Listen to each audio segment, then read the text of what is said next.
Hello and welcome friend. मैं हूं मुजफ्फर चौधरी और आप देख रहे हैं हमारा यूट्यूब चैनल परफेक्ट रिएक्शन। दोस्तों, इस वक्त हमारे साथ मौजूद हैं दिव्य कुमार जी। किसी तारुफ के मोहताज नहीं, बहुत ही जबरदस्त और इंटरेस्टिंग प्रोग्राम होने जा रहा है हमारा आज का। तो welcome to the show sir. नमस्कार, कैसे हैं आप?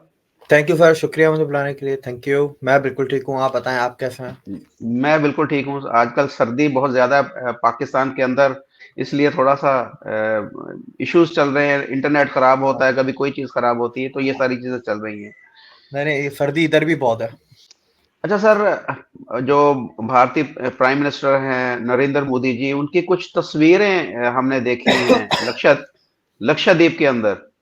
क्या मैसेज देना चाह रहे हैं और किस चीज को वो प्रमोट करना चाह रहे हैं? आया इसके पीछे कुछ मालदीव भी है कि टूरिज्म था, उसको प्रमोट करने की कोशिश की जा रही है लक्षद्वीप के जरिए, या क्या है इसके पीछे की कहानी? जरा बताइएगा। सर, इसके पीछे बहुत सारी कहानियां हैं, लेकिन एक ट्रिगरिंग पॉइंट अगर जैसे बोल रहे हैं कि अभी इतना जो सुर्खियों में है वो तो मालदीव की वजह से है। ठीक है, लेकिन उसके पीछे वजह बहुत है। अगर आप देखें, पहले हम शुरू करते हैं थोरियम से। मोनाजाइट। इंडिया का जो थोरियम और मोनाजाइट वाला जो बेल्ट है, वो पूरा आपका आंध्रा से नीचे आता है केरल तक, केरल से फिर तमिलनाडु तक ऊपर जाता है। और तमिलनाडु से बिल्कुल पैरेलली आगे जाके फिर लक्षद्वीप है। तो लक्षद्वीप और तमिलनाडु के बीच में ही वो थोरियम और मोनाजाइट वाला बेल्ट आता है।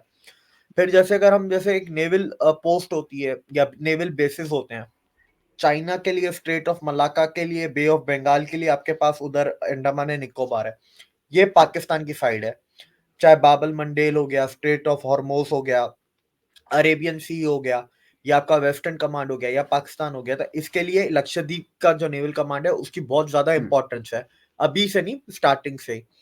तो एक ये चीज थी। अगर इसके अंदर आप देखें और चीजें जैसे स्टार्टिंग में अगर हम चले, अभी देखें अब इतनी सुर्खियों में आ गया है। ठीक है कि भाई मालदीव को टक्कर देने के लक्षद्वीप पर नहीं, देखें इसका मोटिव तो देखें पूरे मुल्क का है, लेकिन एक ट्रिगरिंग पॉइंट होता है। आप अभी अगर गूगल पे जाके लिखेंगे नीति आयोग लक्षद्वीप पीडीएफ, बस ये चार लफ्ज लिखें, पहला पहला लिंक खुलेगा, एक पीडीएफ का फाइल खुलेगी। वो 2023 की स्टार्टिंग में नीति आयोग ने एक पूरा प्रपोजल तैयार करके, सर्वेस के साथ, हर चीज के साथ तैयार करके गवर्नमेंट को दिया था कि अंडमान निकोबार आइलैंड्स को और लक्षद्वीप को सेपरेटली किस तरीके से डेवलप किया जाए टूरिस्ट और इकोनॉमिकल पॉइंट ऑफ व्यू से। हम्म, तो बीच में का अंडमान निकोबार का तो शायद क्लियरेंस भी मिल गया था। बीच में खबरें भी आ गई थी कि $75,000 की इन्वेस्टमेंट गवर्नमेंट कर रहा है और डेवलपमेंट शुरू हो रही है।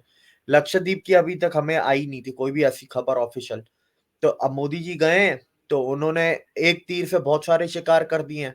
अब आता है मालदीव वाला। देखें, मालदीव को चर्बी बहुत ज्यादा चढ़ी हुई है, लोन्स लिए। हम्म, मालदीव का 60% जो लोन है वो चाइना का दिया हुआ है, वो भी डेट ट्रैप में है। फिर एक है कि अगर आप कोविड से पहले देखें, कोविड से पहले मालदीव ऑलमोस्ट बैंकरप्ट होने वाला था, इंडिया ने उसको बचाया था। हम्म, ठीक है, और मालदीव और इंडिया की एक बहुत पुरानी हिस्ट्री रही है। मिलिट्री कू हुआ था मालदीव में, तो राजीव गांधी के टाइम पे, तो उस मिलिट्री कू को खत्म करने में भी इंडियन फोर्सेस उधर गई थी। उन्होंने ऑपरेशन किए थे मिलिट्री कू को खत्म करके डेमोक्रेसी रिस्टोर करने में। तो इनकी हिस्ट्री बहुत लंबी चौड़ी रही है। लेकिन अब क्या कि एक नया पपेट आ जाता है, उनको मिर्चें लगती हैं, इंडिया के खिलाफ बोलते हैं, तो ठीक है अब करके दिखाते हैं। अब करके इस तरीके से दिखाया। मोदी जी गए।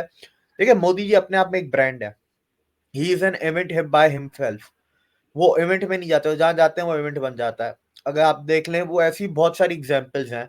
आप केदारनाथ देख लें, आप G20 देख लें, उन्होंने गुजरात में इस तरीके से किया था, जो कच्छ रीजन और ये इन्होंने पूरा टेंट सिटी वगैरह जो था वो वाला आप पूरा उठा लें। अभी G20 का उठा लें।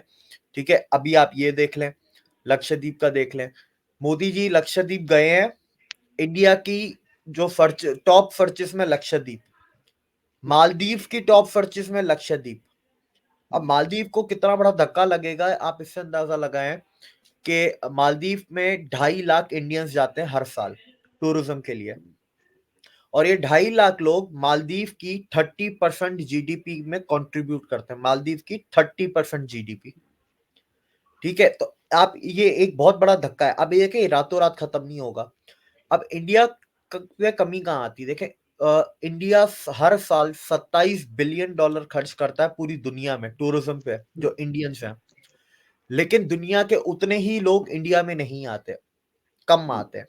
उसकी वजह दो है। दो वजह ये है कि एक तो फैसिलिटीज इंफ्रास्ट्रक्चर नहीं है, दूसरा प्रमोशन नहीं है। अब प्रमोशन होता जा रहा है, आप देखें हर साल टूरिज्म इंडिया का बढ़ता ही जा रहा है, बढ़ता ही बढ़ता जा है। रहा है। ठीक है, चाहे आप होटल की इन्वेस्टमेंट्स देख लें या प्राइवेट सेक्टर की, चाहे एयरलाइंस की इन्वेस्टमेंट देख लें, ये चीजें होती हैं जो आपको दिखाती हैं कि ट्रेवल एंड टूरिज्म सेक्टर में इन्वेस्टमेंट हो रही है, तो मतलब आपका टूरिज्म बढ़ रहा है, तो हो रहा है ना वो काम। ठीक है, तो एक ये चीज होती है। दूसरी चीज देखें, लोग आना शुरू करेंगे, आप प्रमोट करना शुरू करो, लोग आना शुरू होंगे, प्राइवेट जो सेक्टर होता है वो अपने आप आ जाता है।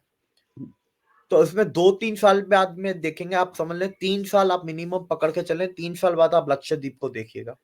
लक्षद्वीप मालदीव को ओवरटेक करेगा, 3 साल मिनिमम। ठीक है, इसमें 4-5 साल भी लग सकते हैं, 3 साल मिनिमम।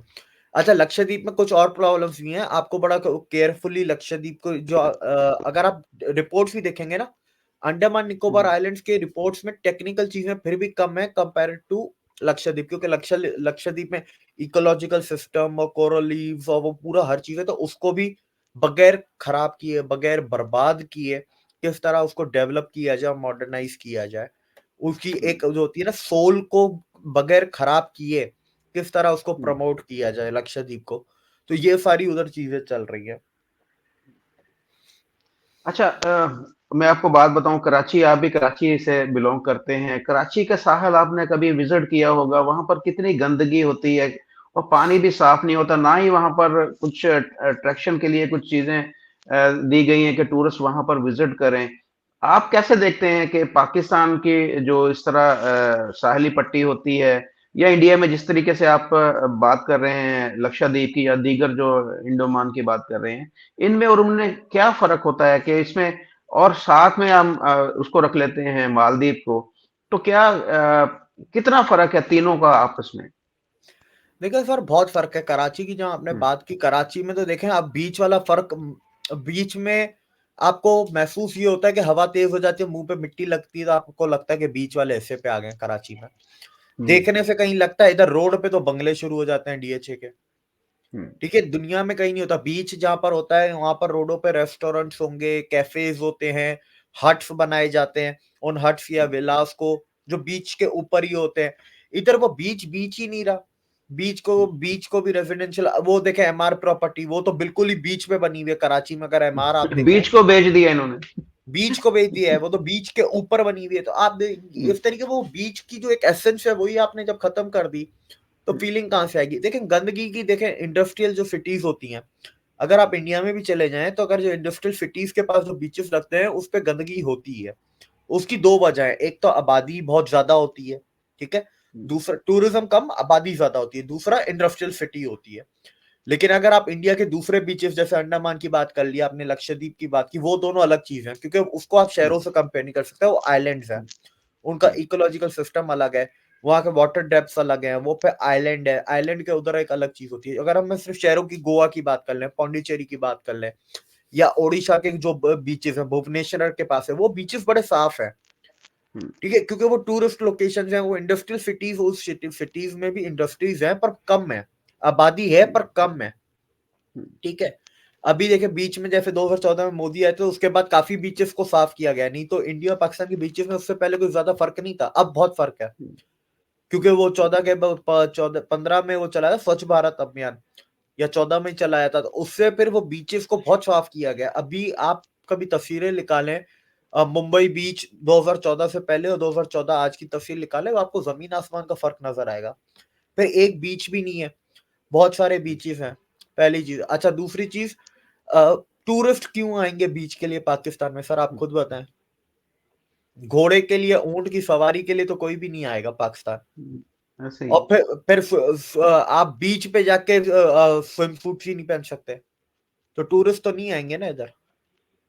अगर पहनेंगे भी तो आपको कोई छोड़ेगा नहीं, आपके इर्द गिर्द सारे इकट्ठे हो जाएंगे, जमा हो जाएंगे। वो सर वो तो बात ही नहीं है ना करने वाली। वो ऐसी बातें तो देखें उधर हो ना जहां पर पहले इजाजत तो हो, इधर हम्म, इजाजत ही नहीं, क्यों आएगा कोई? हम्म, और सही। चले, आप कपड़ों को भी हटा देते हैं, स्विम सूट्स को भी हटा देते हैं, कल्चर को हटा देते हैं।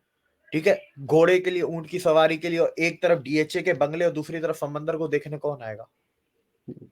और समंदर भी साफ नहीं, ऐसे ही और है। उसको भी इतना डेवलप नहीं किया हुआ, तो वो क्यों कोई आएगा? बिल्कुल। और मैं जब लास्ट टाइम भी गया था, तो जब वहां पर हम नहाए हैं, हमारे कपड़े भी गंदे हो गए, हमारे पाँव, हर चीज जो है वो गंदी होगी, तो वहां पर कोई इस तरह का नहाने शावर ही नहीं लगे हुए। शावर्स नहीं, हाँ। हाँ बिल्कुल, शावर्स नहीं है, वॉशरूम्स नहीं है, जी। इवन रेस्टोरेंट्स भी नहीं है। अगर आप देखें जी। रेस्टोरेंट्स की वो जगह हट्स बनी हुई है जहाँ जहाँ होटल रेस्टोरेंट्स के होते हैं, पर वो रेस्टोरेंट्स जी। 3 महीने चलते हैं, फिर 9 महीने बंद है, कोई 6 महीने चलता है, फिर अगले 1 साल तक वो बंद है। तो वो मतलब हम्म। है या नहीं है, कोई मतलब उधर फिक्स चीज कुछ भी नहीं है। और बीच पे जाके भी, ठीक है, अगर आपको आपको पता है कराची के बीच पे मैकडोनल्ड्स है, और जी। एक मेरे ख्याल से पिज्जा हट की ब्रांच है। अब बीच में जी। जाके भी वही पिज्जा हट और मैकडोनल्ड खाना है, तो फिर शहर के अंदर क्या बुराई थी। बिल्कुल सही है। अच्छा सर, एक अगले टॉपिक की तरफ बढ़ते हैं। जो एक मार्कोस ऑपरेशन हुआ है, भारतीय जो नेवी ने किया है, बहुत जबरदस्त एक ऑपरेशन करके, जो बहरी कज़ाक थे, जिन्होंने एक जहाज के ऊपर कब्जा किया था, शिप के ऊपर, और वहां पर कुछ भारतीय थे, मेरे ख्याल 15 की तादाद होगी उनकी, उनको भी उन्होंने यरगमाल बनाया हुआ था। और पूरी दुनिया उसको, उस जो ऑपरेशन है उसको इस वक्त अप्रिशिएट कर रही है। और मैं भी देखा, मुझे भी बहुत अच्छा लगा कि किस तरीके से उन्होंने ऑपरेशन किया। बहुत ही एक जबरदस्त ऑपरेशन था। क्या कहेंगे सर इस ऑपरेशन के बारे में आप? और देखें ये मैं कल असल में, अच्छा मुझे इस चीज के बारे में आपके पाकिस्तानी यूट्यूब के चैनल से पता चला, यूट्यूबर के चैनल से, हम्म। कि भाई ये हुआ है। फिर मैंने जब तक अच्छा जब तक मुझे पता चले, मैं जब तक जाके चेक करूं, इतने में ऑपरेशन हो चुका था, हर चीज काम तमाम हो चुकी थी। ठीक है, अब ये है कि देखें सोमालिया के थे ये, यूथ ही नहीं थे। अब एक तो जी। ये भी मसला है, आधी बात समझ में नहीं आती कि सोमालिया वाले यूथियों के साथ अभी फिलहाल मिले हुए हैं, कि वो वैसे ही कर रहे हैं, क्योंकि सोमालिया वाले तो उनका तो काम ही यही है, वो ये तो बहुत सालों पुराना कर रहे दशकों, हैं। हाँ हाँ। वो दशकों से कर रहे हैं, उनका तो काम ही यही है। अब ये अलग मसला है, लेकिन वो गए, आईएनएस मेरे ख्याल से चेन्नई था, कि आईएनएस कोलकाता उधर भेजा, और बस उधर पहुंचने की देर थी। मार्कोस कमांडोस के वीडियोस भी अब आ गए ऑपरेशन के, वो छोटी सी बोट में, स्पीड बोट्स में जो बैठ के जाते हैं, और एक तरफ जी। से मार्कोस कमांडोस चल रहे हैं, दूसरी तरफ से वो पायरेट्स भाग रहे हैं, और इसमें कोई फाइटिंग ही नहीं हुई है, अभी तक तो कुछ हुआ ही नहीं है। वो सिर्फ चढ़े और दूसरी तरफ से वो भाग गए। डर और के भागे वो। डर के भाग्य सर, मार्कोस को दुनिया में टॉप में रखा जाता है। मतलब देखिए, अब इसका कोई कंपटीशन तो होता नहीं है कि नंबर 1 नंबर 2 करें, पर ये कहते हैं कि भाई यूएस के नेवी सील्स, ब्रिटिश के एसएएस और इंडिया के मार्कोस, ये एक ही लेवल के होते हैं। अब कोई कंपटीशन तो होता नहीं है, तो 1 2 3 तो मुझे पता नहीं, पर इनको जी। एक ही रो में रखा जाता है। बोलते हैं कि ये उतने ही कैपेबल हैं तीनों के तीनों, इन तीनों की कैपेबिलिटीज में कोई ज्यादा 19-20 का फर्क है बस। सही। और आज एक वीडियो भी सुबह सवेरे आई थी, 15 जो सोल्जर सेलर्स थे, इंडियन सेलर्स थे शिप के ऊपर, उनकी वीडियो भी आई जी। थी। वो थैंक यू भी कर रहे थे, भारत माता जय की, अब मैं आपको वीडियो भेजूंगा, वो भी आप लगाइएगा। वो जी। जी। उसमें कह रहे थे, तो जाहिर सी बात है, प्राउड एक फीलिंग होती है, ठीक है, हम्म। कंट्री के लोगों के लिए, यार हम कहीं पे भी फंसे, हमारी आ रही है, हमारी गवर्नमेंट, हम्म। हमारी आर्म फोर्सेस हमारे लिए आ रही है। अच्छा, बिल्कुल। मैं कुछ पाकिस्तानी चैनल देखे, वो देखते हैं क्या करता है इंडियन नेवी, कर पाएगा नहीं कर पाएगा। अच्छा, मैं थोड़ा हिस्ट्री में चला गया, क्योंकि देखें ये इंडियन ओशन है, इसमें मेजॉरिटी जो आपकी ट्रेड जाती है ना, 60 to 70% जो शिपों का आना आवागमन होता है, वो स्ट्रेट जी। ऑफ हार्मोस और बाबल मंडेल से स्ट्रेट ऑफ मलाका की तरफ जाती हैं, और स्ट्रेट ऑफ मलाका से इधर जाती है 60 to 70। जो बाकी 30-40% है, वो नीचे साउथ अफ्रीका, ऑस्ट्रेलिया, वो नीचे जाएंगी, इंडोनेशिया वाली साइड, इंडोनेशिया का जो बैक साइड है उस तरफ जाएंगी। तो मैंने बोला यार, ये तो दशकों से यहाँ की जो मेजॉरिटी सिक्योरिटी प्रोवाइडर है वो तो इंडियन नेवी है। तो मैंने बोला ये कौन सी बात है कि ये जाएगा, करके कर सकते हैं, नहीं कर सकते, देखते हैं। ऐसा नहीं है कि दूसरी नेवीज नहीं है, फ्रेंच नेवी भी है, अमेरिकन नेवी भी आती है, चाइनीज नेवी भी आती है, इवन आपके छोटे छोटे मुल्कों की नेवीज भी है, साउथ अफ्रीकन नेवी भी आती है, मोजाम्बियन नेवी भी है साउथ इंडियन ओशन में। पाकिस्तान का नाम भी ले लें। अब पाकिस्तान का सर मुझे पता नहीं है, मैंने आज तक पढ़ा नहीं कि पाकिस्तान की नहीं। नेवी मर्चेंट वेसल्स जो होते हैं, ठीक है, जी। मर्चेंट नेवी को आर्म्ड नेवी सिक्योरिटी प्रोवाइड कर रही हो, अरेबियन सी में तो करती है, ठीक है, हमारा जो एक मैं जी। जी। ओशन की बात कर रहा हूँ, इंडियन अच्छा। ओशन किसी का नहीं है ना। जी। अपने तो वो जो आपकी जो क्या कहते हैं उसे, नॉटिकल बॉर्डर जो होते हैं पाकिस्तान के, जी। उधर तो करती है। हम्म, अब मुझे इंडियन ओशन का मुझे पता नहीं है, तो मैं कैसे ना लूं, पर सारी नेवीज करती हैं, पर सबसे मेजॉरिटी, क्योंकि इस इलाके का मेजॉरिटी ज्यादा ही इंडिया है ना, तो फिर इंडिया सबसे ज्यादा ही करता, तो उनको तो एक्सपीरियंस हो, तो दशकों से करते आ रहे हैं। तो मुझे बिल्कुल ये बात ही बिल्कुल। अजीब लगी कि देखते हैं, होता है नहीं होता, क्या करते हैं। मैंने बोला सही है, ठीक है। अगलों ने देखो ऐसे जबरदस्त किया और उनके जाते ही वो भाग गए, उनके छक्के छूट गए और वो दूसरी तरफ से फरार हो गए अरे जहाँ से। सर, फिर मैंने न्यूज का फर्क देखा, करीब 2 से 2.5 घंटे का फर्क था, क्योंकि हम्म, मैंने तो जब तक देखा तब तक ऑपरेशन खत्म होने की भी वो आ गई थी न्यूज। हम्म, पर जो जब मैंने देखा कि उसकी खबर कब आई और खत्म होने की खबर के बीच में 2 या 2.5 घंटे की फासला था, इससे ज्यादा फासला था ही नहीं। हम्म, सही।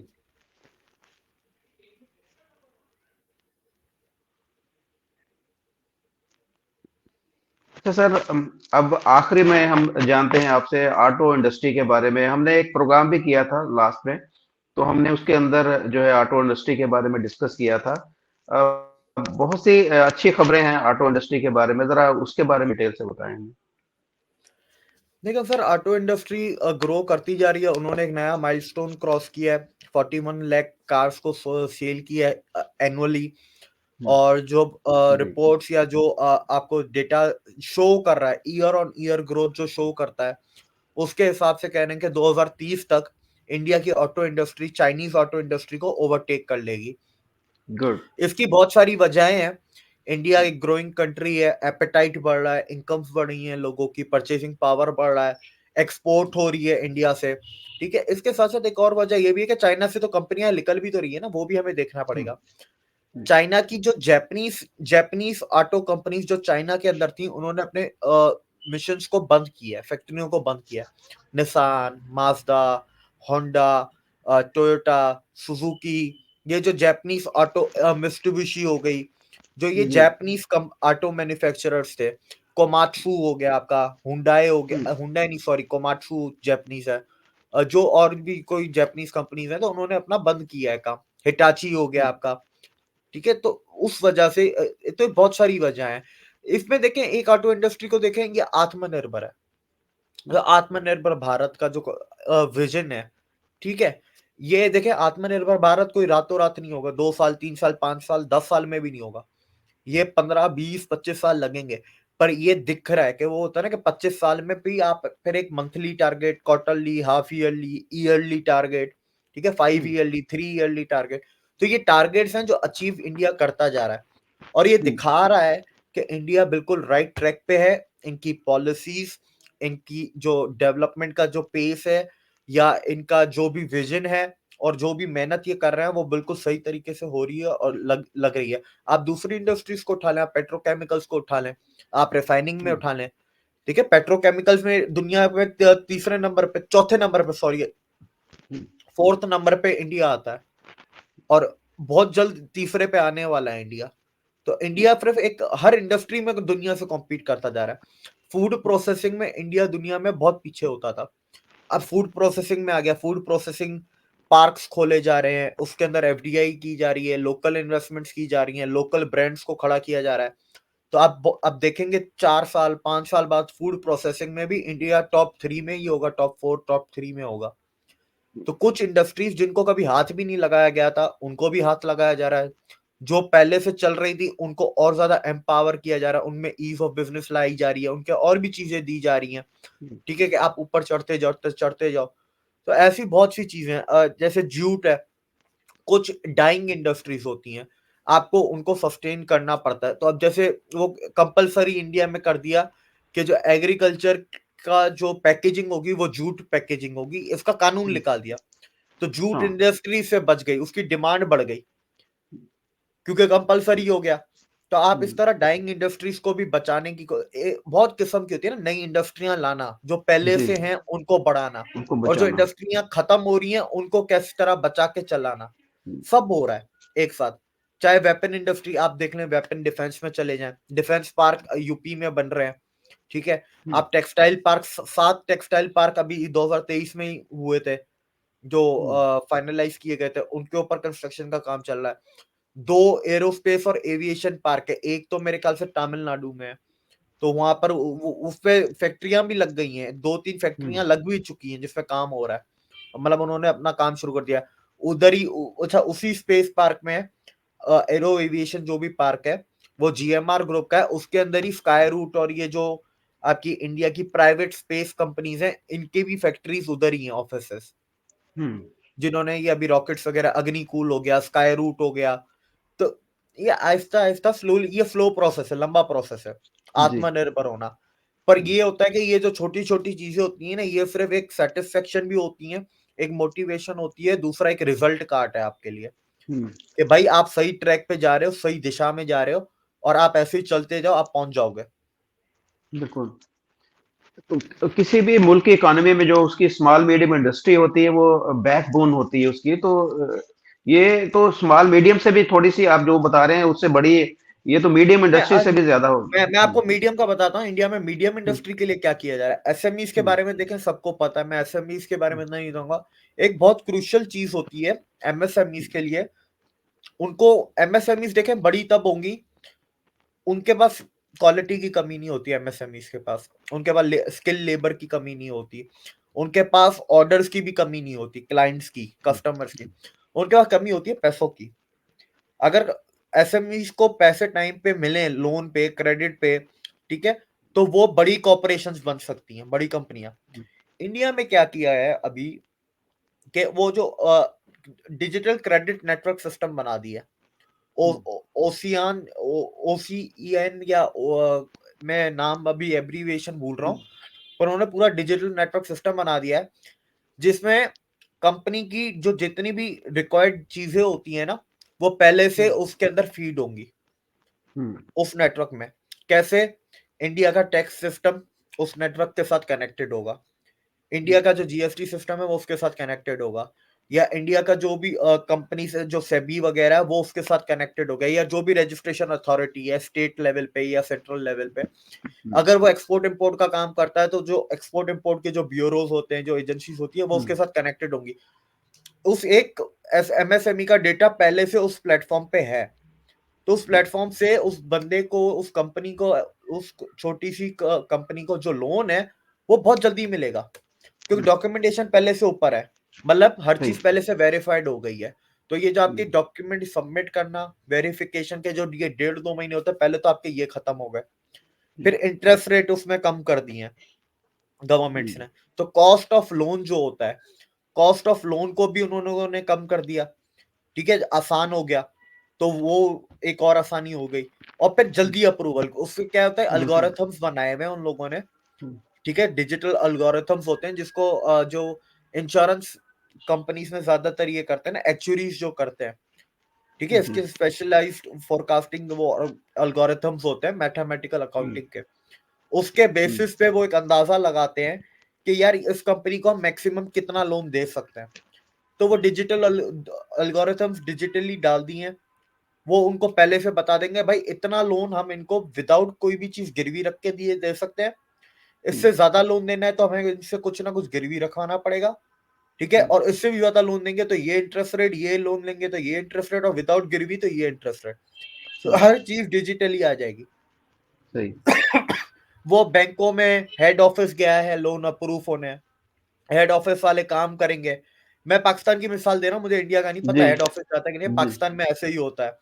बैंक में जाओ, लोन का क्या हुआ, तभी हेड ऑफिस गया, वहां से अप्रूवल आएगा। अप्रूवल क्या होता है? हेड ऑफिस में यही एक्चुअरीज बैठे होते हैं, वो यही हिसाब किताब एल्गोरिथम करते हैं। मसला ये कि वो उनका मूड पे होता है, वो कब करेंगे। वो एक दिन में, एक घंटे में भी कर सकते हैं, वो एक महीना भी ना करें, चाय पीते रहें। और ये मैं पाकिस्तान की प्राइवेट बैंकों का बता रहा हूँ, जी। ये प्राइवेट बैंकों का हाल है पाकिस्तान की। तो सरकारी बैंकों में तो ऐसे होता है कि आपको परसेंटेज जो है वो देनी पड़ती है कि जितने अरे परसेंट आप सरकारी हमें देंगे। बैंकों में जाता कौन है? हम्म। लोन लेने सरकारी बैंकों में जाता कौन है? पहले तो मुझे आप ये बताएं, ठीक है। वो बड़े बड़ी कॉर्पोरेशंस जाती हैं, स्टेट बैंक और नेशनल जी। बैंक वगैरह के पास। एमएसएमई कौन सा जाता है? अच्छा, प्राइवेट बैंकों में पाकिस्तान में बगैर गिरवी रखे लोन नहीं मिलता, वो बड़ी नहीं मिलता। कॉर्पोरेशंस को मिलेगा। एमएसएमईज के पास ऐसा कुछ नहीं। इंडिया में ये भी किया है ना कि भाई इसका सालाना इतनी सेल है और उसके ऊपर इसका इतना नेट प्रॉफिट है, तो इसको हम इतनी कीमत का या इतने अमाउंट का लोन हम देंगे बगैर कुछ गिरवी रखे, तो हमें कोई भी नुकसान नहीं होगा। और फिर उसके वो सारा डिजिटल है ना, सारा ट्रैक जी। रिकॉर्ड, सारी एजेंसीज कनेक्ट हो जाती है। जैसे मैं एग्जांपल पाकिस्तान में sale tax, FBR, custom house, ये हर चीज कनेक्ट हो गया पीछे से। अच्छा भाई, एक सवाल था माइंड में वो ऑटो इंडस्ट्री के बारे में कि पाकिस्तान में कोई भी गाड़ी जो है, अब देखें ऑल्टो एक डब्बा नुमा गाड़ी है, छोटी सी गाड़ी है, बकवास की मैं बोलूंगा, बकवास गाड़ी है, वो भी 30 लाख रुपए की है। तो भारत के अंदर जो इतनी जबरदस्त गाड़ियां इतनी सस्ती क्यों है, पाकिस्तान में महंगी क्यों है, इसकी वजह क्या है? सर भारत के अंदर जितने भी आपके रॉ मटेरियल है वो इंडिया में बनता है। उस रॉ मटेरियल से जो स्पेयर पार्ट्स होते हैं वो भी इंडिया में ही बनते हैं। और फिर जब वो इंडिया में बनते हैं फिर गाड़ियां भी इंडिया में ही बनती हैं। फिर लेबर सस्ती है, टैक्सेशन सस्ती है, जमीनें सस्ती हैं। जो एक होता है ना एक होता है cost of opening and business, जो कैपिटल आपका इन्वेस्टमेंट होती है वो कंपैरेटिवली इंडिया की पाकिस्तान से कम है, जो आपका शुरू शुरू में कैपिटल इन्वेस्ट होता है। उसके बाद आपका होता है ओपेक्स के ऑपरेशनल, जब आप बिजनेस चला रहे हो, बिजनेस चलाते हुए आपके जो एक्सपेंसेस हैं वो भी इंडिया के पाकिस्तान से कम है। और फिर हर चीज इंडिया के अंदर है। हमारे पास सर 35% जो स्पेयर पार्ट्स होते हैं वो पाकिस्तान में बनते हैं, बाकी सारे बाहर से आते हैं। अच्छा, जो पाकिस्तान में बनते हैं उनका रॉ मटेरियल बाहर से आता है, तब ये एक अलग इशू है। अच्छा, गाड़ियों में आजकल ज्यादातर एल्यूमिनियम यूज होता है, चाहे बॉडी हो, इवन जो स्पेयर पार्ट्स होते हैं उसमें भी ज्यादातर एल्यूमिनियम, इवन जो इंजन गियर बॉक्सेस वगैरह होते हैं ज्यादातर एल्यूमिनियम यूज होगा, या उसके अंदर एल्यूमिनियम के साथ वो दूसरी चीजें मिक्स करते हैं मेटलर्जी की। पाकिस्तान में कोई ऐसी स्टील की कंपनी नहीं है जो एल्यूमिनियम और इतनी हाई लेवल की मेटलर्जी बना के दे। अच्छा, ये हाई लेवल भी नहीं है, नॉर्मल है, मैं आपको ये भी बता दूं। High level metallurgy, high level जो स्टील्स वगैरह यूज होते हैं, जैसे इंडिया का आईएनएस विक्रांत था। विक्रांत को 12 साल में से 2.5 साल फिर उसका लोहा बनाने में लगे, रिसर्च करने में, क्योंकि उस लोहे की टेक्नोलॉजी अमेरिका रशिया के पास थी, उन्होंने वो टेक्नोलॉजी नहीं दी थी।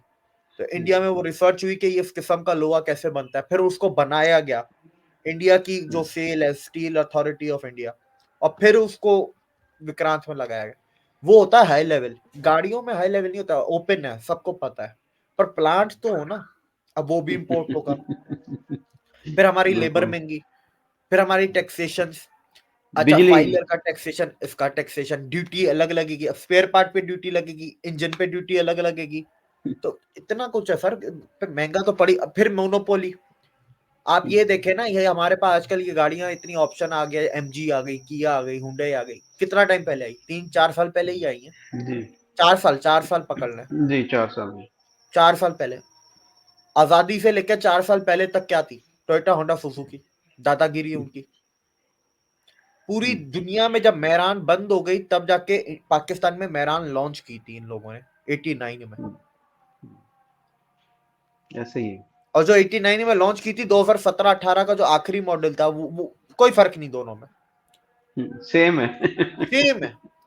उल्टा क्वालिटी गिरी है 89 वाली, फिर भी लोहे की बनी हुई थी। जी, वो मजबूत थी। 2017-18 में ज्यादातर प्लास्टिक यूज हुआ हुआ है। जी, ऐसे ही है। तो बहुत शुक्रिया दिवेक भाई, आपने डिटेल से सारी चीजों को एक्सप्लेन किया। अगली वीडियो में फिर मुलाकात होगी आपसे। Thank you very much. Thank you नमस्कार। सर।